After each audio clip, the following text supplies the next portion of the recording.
In this video, we're going to talk about rules and expectations placed on umpires, or expectations you should place on yourself as an umpire. Um, so first of all, the rules. We should talk every year about any rule changes that have been instituted since last year's season. And for this year, there's a few. And these rule changes affect regular season games. So first of all, time limits are now allowed for majors games. In the past years, you was not allowed to put time limits on majors games. This year, if your league wants to put time limits on major games, that will be okay. So you'll need to check your local rules to see if games have time limits or not. If they do, when the time limit is reached, you cannot start a new inning after the time limit. If the time limit is hit and you're in the middle of an inning, you complete that inning. And then to decide who won the game, you're just going to use the same regulation game rules that would apply for rainouts. So if the game is a regulation game, then the game is over at that point and the team with the most runs win. But if it's a tied game, of course, then the game will have to be suspended and completed later. Usually when the teams play again, they'll finish off the suspended game and then play their regularly scheduled game. So, another option for leagues that they can institute this year is to allow teams to play with 8 players. So in the past, you had to have 9 players on the field at all times, and if you didn't have 9 players to start the game or couldn't place 9 players on the field at any time, the game would be suspended and referred to the board of directors to decide what to do. The idea behind this was getting kids out there using call-ups to play baseball with 9 players. This year, that limit just shifts down to 8. So as long as you can put 8 players on the field, the game can continue. The leagues decide if that 9th spot in the batting order is either skipped over or is an automatic out. So again, check your league local rules to decide what to do based on what your league has decided, which option to institute. Courtesy runners is another new rule this year that's allowed. And what a courtesy runner is when there's 2 outs in any inning, sometimes teams want to get the catcher started gearing up in his catcher gear, or the pitcher get some warm-up pitches in a bullpen, and that is allowed when there's 2 outs. So what we do is, I think all leagues do continuous batting order, so everyone is in the lineup. So the last out, or the last 2 players to make outs, will come in and substitute run for the pitcher or the catcher. Has to be the last 2 players that made outs. They just jump in, pitcher, catcher come off and into the dugout or into the bullpen to get ready for when the 3rd out is made, and then the inning change goes. So that should allow the games to go faster, make sure the inning transitions go really fast. They're supposed to only take a minute from the last out to the first pitch of the next half inning, and that can help if the catcher's all suited up, pitcher's ready to go. They come out, get their 8 warm-up pitches in, and then you can go right away. And if you can go do it in 30 seconds, that's great too. One extra rule this year: intentional walks can be issued at any time during the at-bat. So this is what you see in the major leagues. If a count runs to 3-0 or something, and the coach or the team wants to intentionally walk the batter, they hold up 4 fingers, and the person is automatically intentionally walked without having to throw that pitch. But in Little League, since we're doing pitch count, you take the number of balls that would be required to complete the walk to that batter and add those to the pitch count. Another detail which is necessary for socially distanced umpiring is that the plate umpire, or the ball strike umpire as we're calling them, is allowed to stand behind the pitcher to make those ball strike calls. In the rule book last year, it said the plate umpire has to be behind the catcher, but for socially distanced reasons, we're allowing ball strikes to be called from behind the mound. All right, that's just a rough overview of the rule changes for 2021. As always, the details can be found in the Little League rule book. The easiest way to get a rule book these days is to download the app.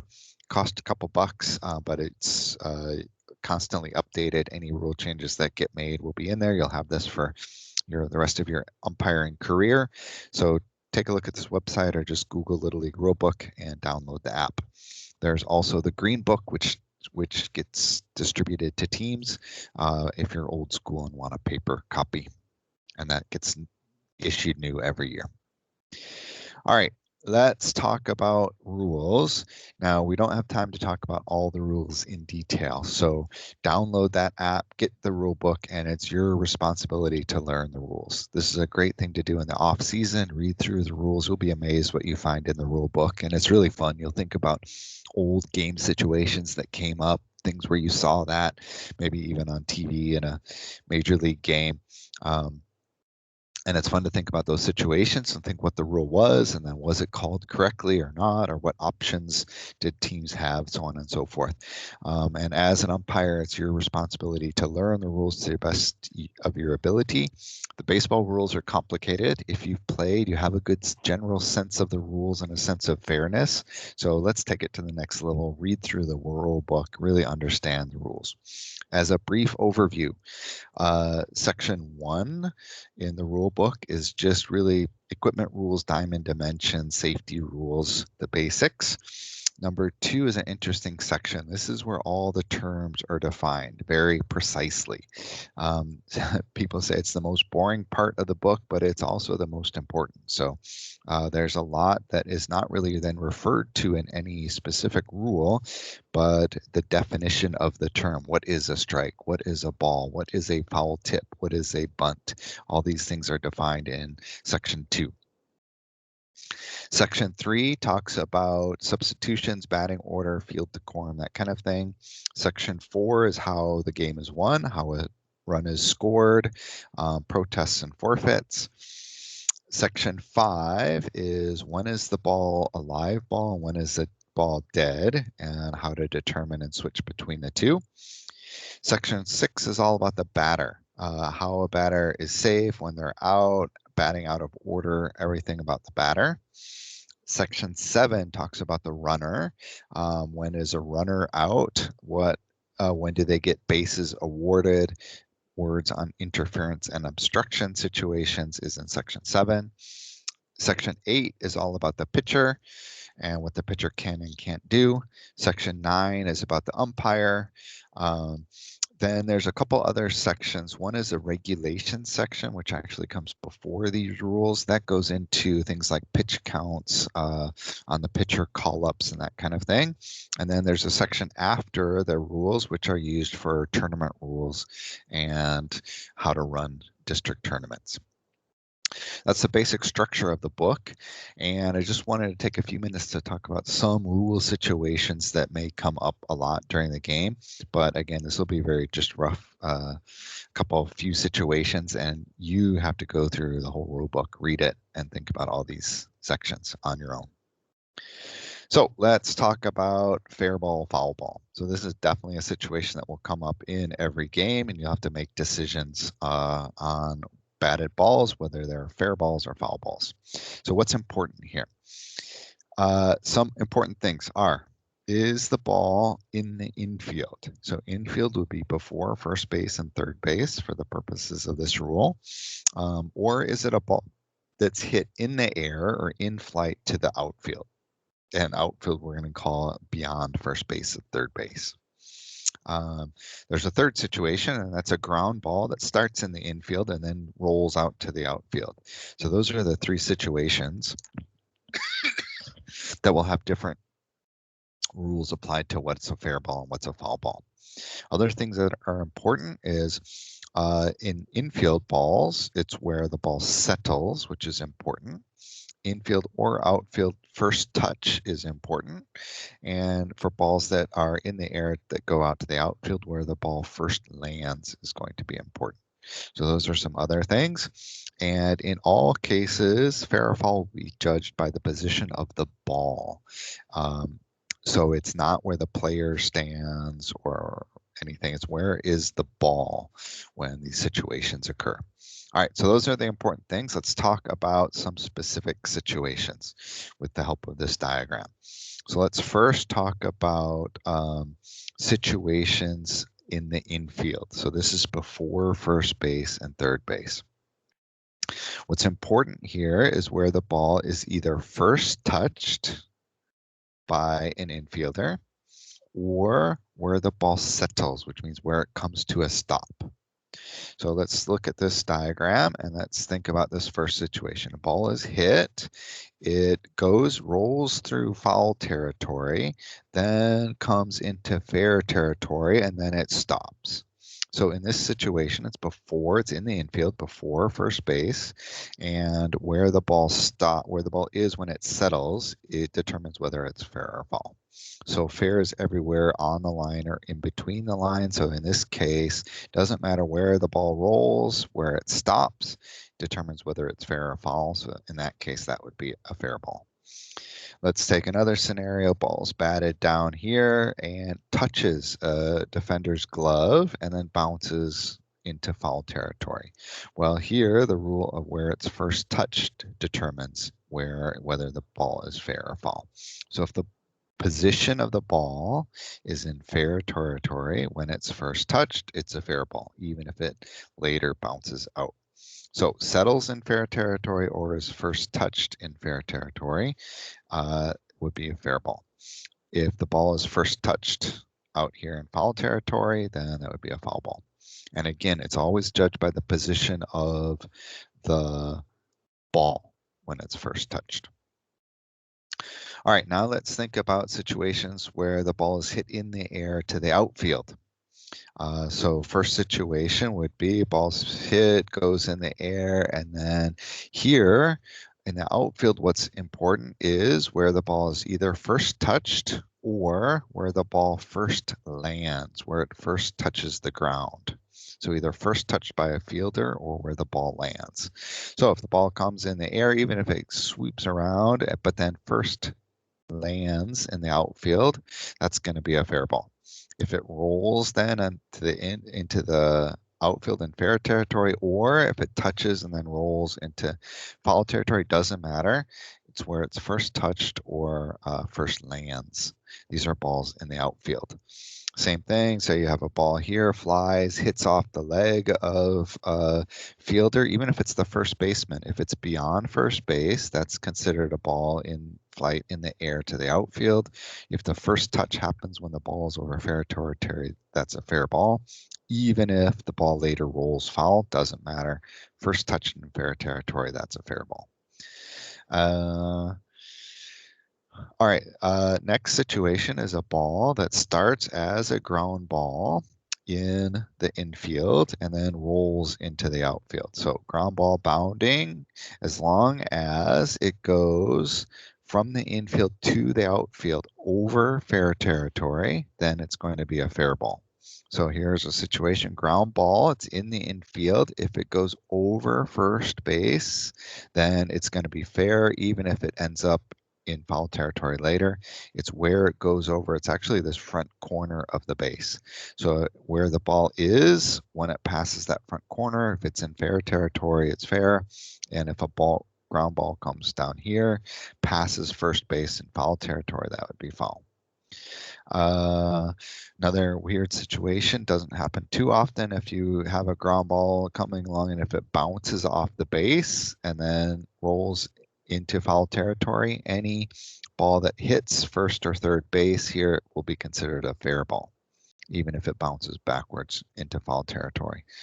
And it's live and in play. So those are the basic fair ball, foul ball situations that come up. One other thing to talk about, I guess, is any ball that hits off the fence, ball that hits, if it touches the fence, that's foul ball. Fences in foul territory. Good, that's fair foul. Hopefully that'll get you through most of your games. It's worth repeating that it's always judged by the position of the ball. So here's a situation. This is before first base. You have a runner running down to first base. You have maybe the pitcher coming over, reaches down and touches, grabs the ball right here. Oh, that ball, even though the fielder's in fair territory, when the ball is first touched, the ball is in foul territory. So this umpire here would put up his hands, call the ball foul, batter would come back and try again. Same thing happened, a ball hits to the outfield. This is beyond first base. This first baseman, say, he's still in the infield dirt, but he's considered in the outfield because the ball has traveled in the air beyond first base. He reaches up, and if the ball, it's the position of the ball when it's first touched. If it's over here in foul territory, that ball would be foul. If he reaches up and touches the ball over here, that would be fair territory. It's actually an interesting picture because in this case, this umpire who's on the first baseline would have a hard time determining the position of the ball because he can't really see it.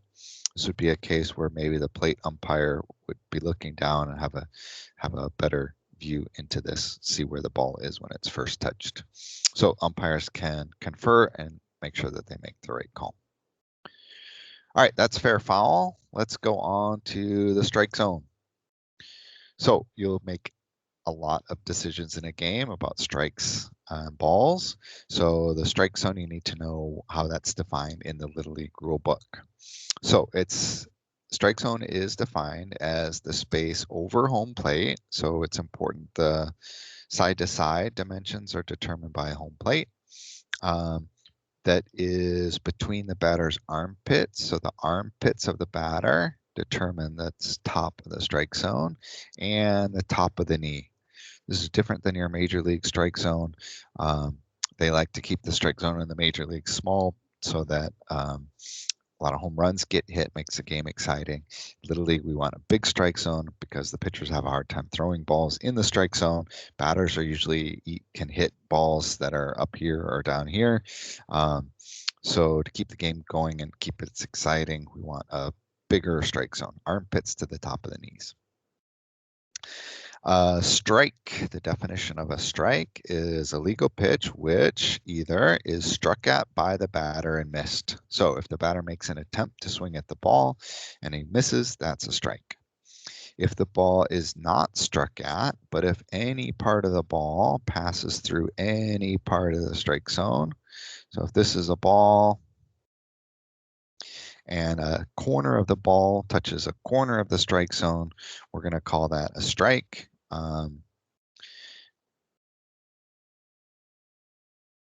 If any part of the ball passes through any part of the strike zone, if the batter does not strike at it. If the batter hits a foul ball, when there's less than 2 strikes, that will count as a strike. If there's 2 strikes, when they hit a foul ball, they return with the same count, still has 2 strikes, but they get a chance again, and they can foul off the ball as many times as they want. Still does not count to strike them out, as long as they're hitting a foul ball. Unless, of course, they bunt the ball foul. So a bunt is a ball that's not swung at, but the bat is held out, directed softly into the infield. That's a bunt. If they do that with 2 strikes and the ball ends up foul, the batter is out, the ball's dead. The batter is called out on strikes for bunting foul on the 3rd strike. And this rule is in place just because it's pretty easy to put the ball out and touch any ball that's in the strike zone, so you could bat forever if you could bunt foul. Another thing, this doesn't happen very often, but if the batter strikes at the ball, so they make an attempt to hit the ball, if the ball touches them, so maybe it's a big curveball, they swing, ball hits him in the knee, that still counts as a strike. So attempting to swing at the ball, that overrides a hit by pitch situation. If the batter is crowding the plate, say, and his knees or elbows are in the strike zone and the pitcher pitches it in the strike zone and it hits the batter, if it's in the strike zone, it's a strike. Doesn't matter that it hit the person. Oh, that's this one. And the last thing in this definition of a strike is a foul tip. So it's a ball that the batter touches the batter's bat and goes sharp and direct to the catcher's hand or glove. That's a foul tip. That counts as a strike. Ball is alive and in play, and even if it's the third strike, that would batter would strike out on a foul tip. So those are strikes. We're looking for strikes. Keeps the game moving. Good. If it's not a strike, it's a ball. Next rule situation. This is the whole object of the game. Rule 4.09, how a team scores. So the object of the game of baseball is to score more runs than the other team. How do you score a run? Runs shall be scored every time a runner legally advances and touches first, second, third, and home plate before 3 players are put out to end the inning. So there's a timing aspect of this. If that run scores before the third out is made, then the run scores, subject to some important exceptions. But this goes for tag plays. It's important what happens first, the third out or the run scoring. And let's talk about these exceptions. So run is not scored if the runner advances to home base during a play in which the third out is made by the batter runner before getting to first base. So this is your typical play. Runner on third or bases loaded, ground ball to the second baseman. He throws it over to the first baseman. They get the batter runner out by tagging first base before the batter runner gets there. That means it does not matter the runner from third advancing to home plate. They cannot score. It doesn't matter if they beat the out. Does not matter. And also the other exception is any force out. So same thing, bases loaded, ground ball to the second baseman. Instead of going after the batter runner, they throw it over to the shortstop covering second. They force out the runner from first coming to second. That means no run can score. Good. Team with the most runs wins at the end of the game. Another situation which comes up, there's a lot of questions that I get about headfirst slides. So in Little League, for safety reasons, any runner is out when sliding headfirst while going forward into a base. So I know people see on TV, if they're watching the major leaguers, these awesome headfirst slides into second, stretching a single into a double. They're difficult to execute properly. You can get hurt easily. You can break a finger or even just hit your head on the ground or something like that. So for Little League, we're going to save that for when the kids are older. Any headfirst slide going forward into a base is not okay. It's illegal, and you just point to the runner and say, headfirst slide, you're out. Exception is diving back into a base. So the idea here is if you're going full speed, doing a headfirst slide into, and while you're advancing, that could be dangerous. But if you're just flopping back to a base to avoid a tag or avoid getting picked off by the catcher or something, you're not going that fast, so that's okay. So headfirst slides diving back to a base are okay, but going forward into the next base are not okay. Now, in Little League, this can be a little tricky because a lot of times the kids get excited. They come around third. Maybe they're going to score. They're super excited. Maybe it's the first run they've ever scored in their life. And they start tripping and stumbling. And they flop down and they bite the dust and they touch the plate with their hand first. That is not a headfirst slide. That's just a trip or a stumble. We're not going to call the runner out for that. You'll know it when you see it. If you have a player who's really highly skilled, maybe they've played in a league with older players where headfirst slides are allowed, they get usually pretty good at them, and they'll take a flying headfirst slide leap, which is illegal in Little League, so we'll call them out. But if it's a clumsy runner who's just having problems and they flop down and touch the plate with their hand, we're not going to penalize that guy, so that'll be okay. All right, though, that's the basic rule situations that I wanted to cover. Now let's talk about some expectations.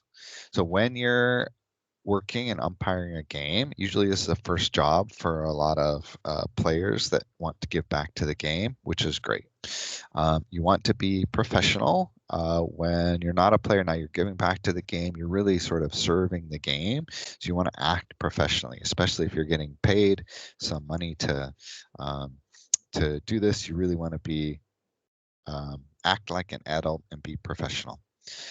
One of the things about that is you don't show up in the last minute. So if you're being responsible and professional, you want to get to your game at least 20 minutes before game time.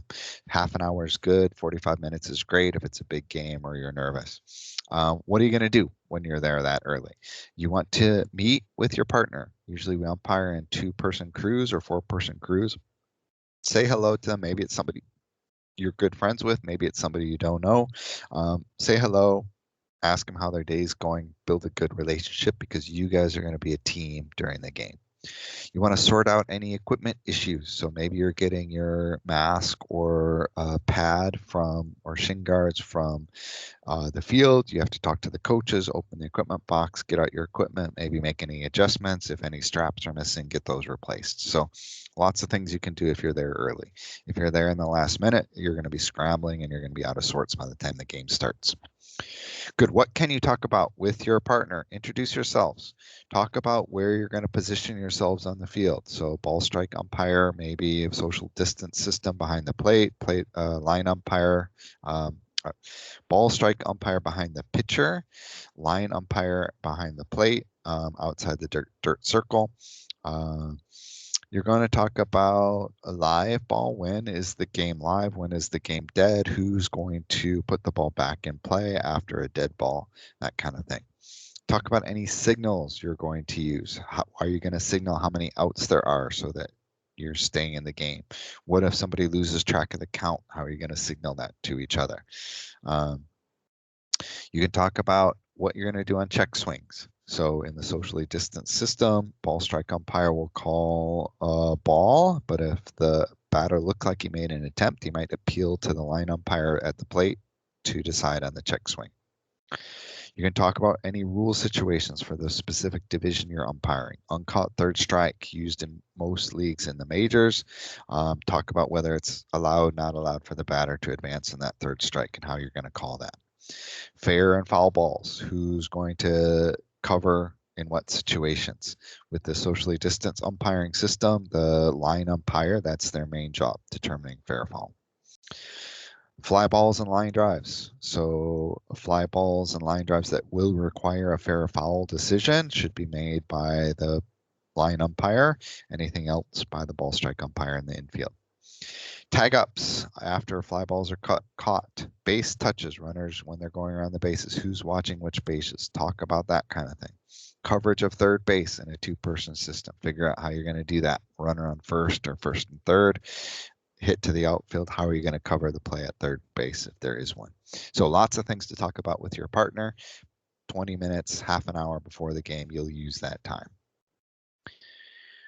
Finally, let's talk about expectations or keys to success. So when you're being professional, you want to look sharp.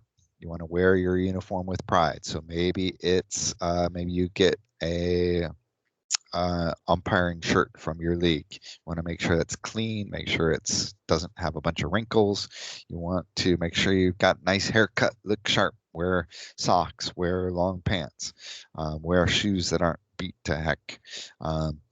So when you look good on the field, professionalism, you have to be aware that your actions are being scrutinized from the time you arrive at the park until the time you leave the park. So people always look, oh, is the umpire here? Oh, yep, they are. There they are. They're talking with their partner and they're checking out their equipment. That's great. Another thing, don't be the umpire that takes assignments and then cancels in the last minute. So your umpire assigner has a big job assigning umpires to the games, and they don't want to be hassled with last minute cancellations. So let other people, if you can't do a game or even you're questioning whether you can do a game, let other people take that assignment. Confidence, especially if you played baseball. You know baseball. You have great judgment. The kids who are players that come and start umpiring, their judgment is always usually really good. So be confident in your calls and your signals. Be proud to be out there. Be loud. This is your chance. If the defense makes a great play and they nail runner, you can really give a good loud "you're out" signal, and be confident in your calls. Now, rules are a little tricky. So rules are complicated. If you've read the rule book, maybe you'll feel confident about your rules. If not, if you don't know, just use your judgment, call what you think is fair. If the other coach thinks you're totally wrong, they might protest the game, but we're still going to play by what you called, what you think is fair, and the board of directors will sort out any rules issues later. So you can be confident. Do what's right. You've played baseball, you know what's going on. Give it your best shot, and you don't care who wins. Each of the coaches, they have a vested interest in their team winning. You're the only one out there that doesn't. Talk with your partner, come up with a decision, and we'll play by that. Game management, be on time. 20 minutes at least, half an hour is good. You want to start a plate conference with the coaches 5 minutes before the first pitch. You want to, if you're on time, that is a signal to the teams to keep hustling, keep on time, get the game going. Everyone has more fun when you can play 6 innings in an hour and a half. That's way more fun than struggling for 3 hours for a 6-inning game. So keep the teams hustling, start on time, keep the game moving. Big strike zone will help with that too. Batters will start swinging, balls will be put in play, outs will be made, the game will be going, everyone will have a good time. Rules, mechanics, knowledge. The videos that you watched can help you learn the basics, but you have to take responsibility to learn all the rules, keep getting better every time you go out there. Focus on 1 or 2 things, try to get better at those things. And after you've umpired for several years, you'll be amazed at how far you've come. Be respectful on the field. Never criticize other teams or your partner. Bad attitude is a bad umpire. As long as you're respectful and trying your best, have confidence in your calls, everyone will say you're a great umpire, and you'll know it too. And have fun. Baseball is a fun game. You're out there as an umpire, you've got the best seat in the house, so really enjoy it. If you enjoy being out there, you'll be very successful as an umpire.